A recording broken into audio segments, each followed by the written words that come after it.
Salam, hər vaxtınız xeyir olsun dəyərli izləyicilərim. Xoş gördük sizləri. Mən Gülşən Əşmova. Bugün sizlər üçün Naxçıvan Muxtar Respublikasında keçiriləcək sertifikasiyada Azərbaycan dilindən hansı suallar rastınıza çıxa bilər? Mən onlardan danışacağam. Dedim ki, məlum olduğu kimi artıq Naxçıvanda sertifikasiyanın ikinci dövrü başlayır. Ümumilikdə hər kəsə uğurlar arzu edirəm. Yaxşı hazırlaşan hər bir şəxs öz hazırlaşdığının ümid edirəm ki, bəhrəsini görəcək. Mən də kanalımda dəstək mahiyyətli sizlərin rastlaşa biləcəkləri suallardan danışıram. Məhz bugün də Azərbaycan dilindən hansı sual tiplərinə diqqətli olmalıyıq, onlardan danışacağam. Ümumilikdə qeyd edim ki, fonetikadan bizi 1-2 sual gözləyir. Bundan başqa leksika bölməsi də, plus isim bölməsi önəmli bölmələrdəndir.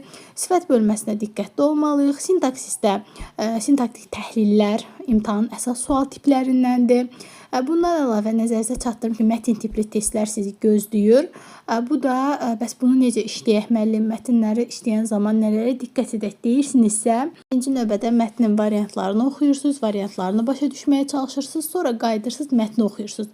Artıq siz mətnin variantlarını oxuduğunuz üçün mətni oxuyanda sizə istər-istəməz tanış gələn sözlər olacaq. Variantdan da avtomatik çıxış edə biləcəksiniz. Yəni mətn testlərinə diqqətli olaq. Ümumilikdə bizim məntiqi təfəkkürümüzü yoxlayan testlər olur xüsusən. Diqqətli olduqda isə rahat yazmaq olur. İndi gəlin bəzi sual tiplərinə nəzər yetirək. Birinci sualımız deməli feildən düzəlmiş sifətlə bağlıdır. Şərtdə qeyd olunub ki, hansı cümlədə feildən düzəlmiş sifət var?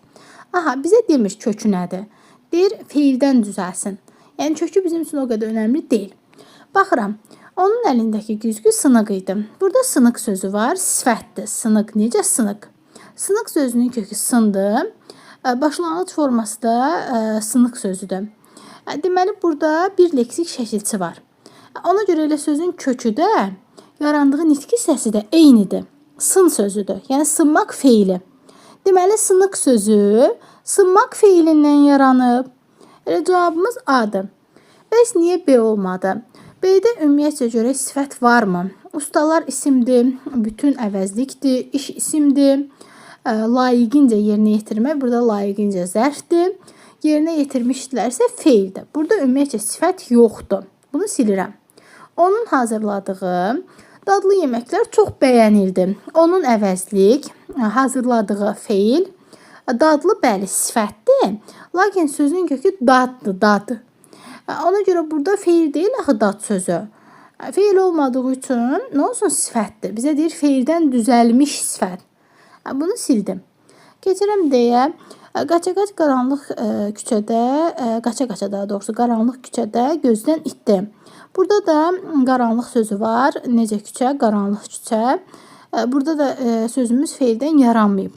Ümumiyyətcə qaranlıq sözü sadə sözdür. Bu da getdi. Işıqlı küçələr göz oxşayırdı. Burada işıqlı bəli sifət var. Lakin sözün kökü işıq ismidir. Və yarandığı nitq hissəsi də işıq ismidir. Yəni burada isimdir. Düzdür, sifət ola bilər. Amma bizə deyir feildən düzəlmiş sifət. İsə feildən düzəlməyib, isimdən düzəlib. Ona görə bunu da silirəm. Cavab qaldı A variantı. Keçək növbəti tip testimizə. Bu ismin halları ilə bağlıdır ki, mütləq ki, hallardan sizə imtahanda sual düşəcək. Bax, bu tip suallar özü düşəcək. Ona görə diqqətli olun. Deməli, Nizaminin möhtəşəm əsərləri günümüzə qədər gəlib çatmışdır. Deyir, bu cümlədə isimlər ardıcıllıqla necə düzülmüşdür? Baxın, isimlərin ardıcıllığını deyir. Bəzən çaşırlar, hal şəkilçisi olan bütün sözləri götürürlər. Xeyr, mənə isim deyir.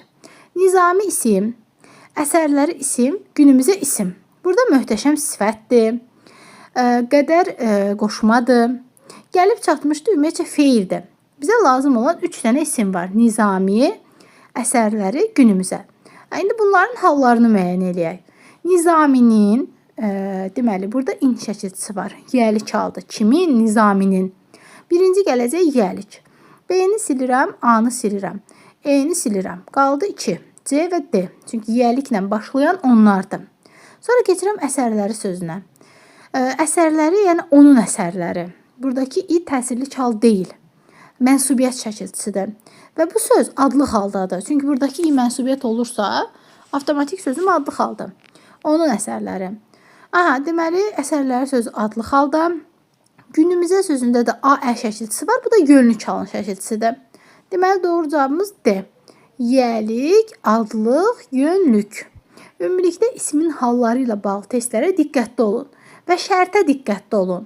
Bəzən deyir ki, cümləsində sözlərin, yəni isim demir, sözlərin, yəni sifət də ola bilər də, sifət də hal şəkilçisi qəbul eləyə bilər. Yazır ki, yəni sözlərin.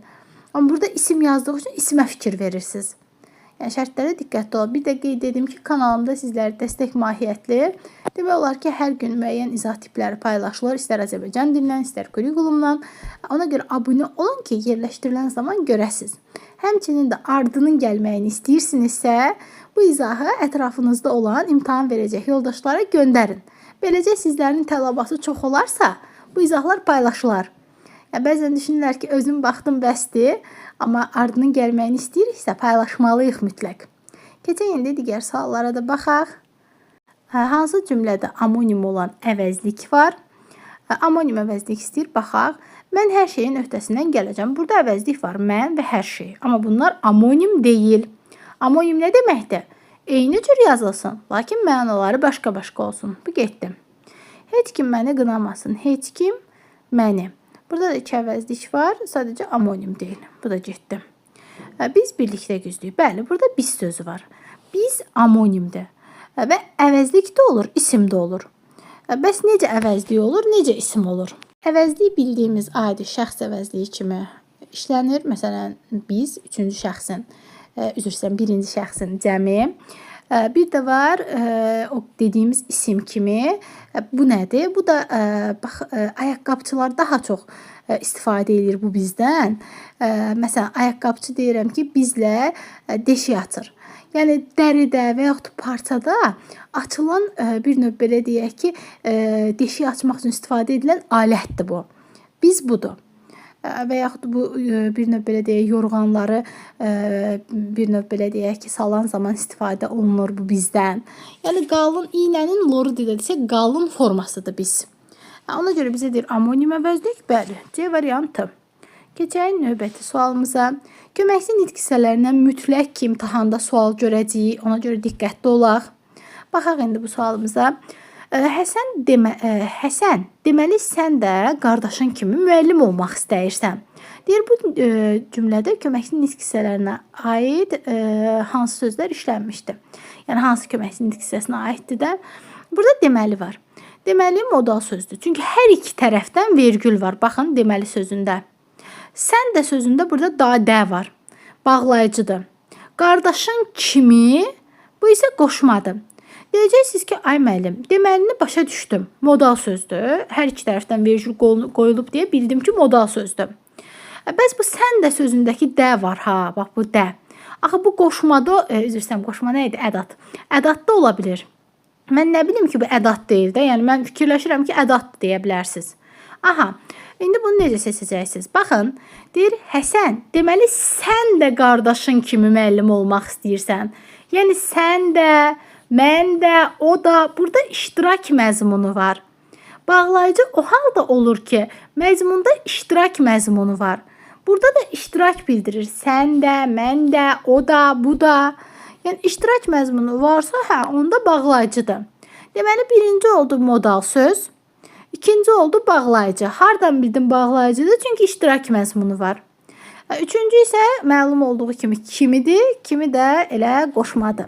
Deməli, modal söz, bağlayıcı, qoşma. Doğru cavabımız olur D variantı. Ümumilikdə yadınızda saxlayın. İsim bölməsinə diqqətli olmalısınız. Bundan başqa sintaksisdə təhlillərə diqqətli olun. Köməkçi nitq hissələrində bəzən testlər verilir, ardıcıllıqla istəyir, şərti diqqətli oxuyun. Sual tiplərində əsas şərtlərə diqqətli olmalıyıq ki, şərtdə məndən ardıcıllıq deyir, sıra deyir və yaxud nə deyir. Bunlara diqqətli olsaq, testi düz yazmış olacaq. Qeyd etdiyim kimi, dəstək mahiyyətli kanalımda izahlar yerləşdirilir. Bunları görmək üçün abunə olmağınız, bəyənib paylaşmağınız kifayətdir. Həmçinin də Azərbaycan dilindən yeni qruplarımız açılır. Əgər siz də fikirləşirsinizsə ki, gecdir başlamaq üçün, xeyir, səhv fikirləşirsiniz. Çünki hal-hazırda bizim yeni qruplarımız dərslərə başlayıb. Siz də bizimlə 055 280 59 24 nömrəsinə yazaraqdan yeni qruplarla həm Azərbaycan dilindən, həm kurikulumdan, həm də digər fənlərdən dəstək ala bilərsiniz. Dərslərə yazılmaq üçün aşağıda qeyd olunan nömrəyə yazmağınız kifayətdir. Sağ olun, salamat qalın. Növbəti izahlarımızda görüşmək ümidi ilə.